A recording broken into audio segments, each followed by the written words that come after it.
Hi, I'm Tim Pallin. I'm Paddy Pallin's grandson and Managing Director of Paddy Pallin.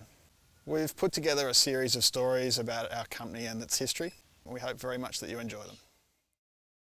Christmas night, 1950. Mm. We're upstairs, still in George Street, Sydney, but in a different place to the original shop. And we had the shop and the factory both there. It was above Hallam's Chemist at the time.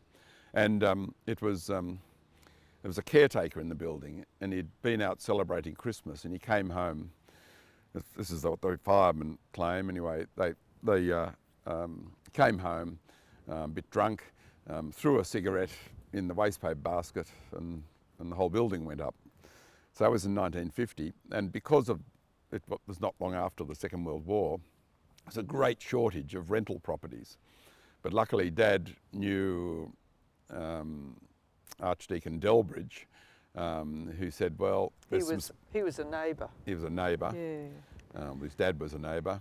And he offered us the basement of the Senef Centre in Castlereagh Street, Sydney. And there wasn't enough room to have enough stock. So Dad would note everything he sold. It was all, the factory was happening on our side veranda at home at this stage. He would keep a note of what he'd sold, come home, have dinner, and then he and I, and me as a 7-year-old, we'd go in, me to keep him awake.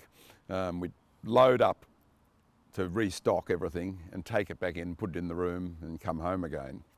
And it was really exhausting for Dad. Anyway, eventually the Castlereagh Street shop opened and that things eased off.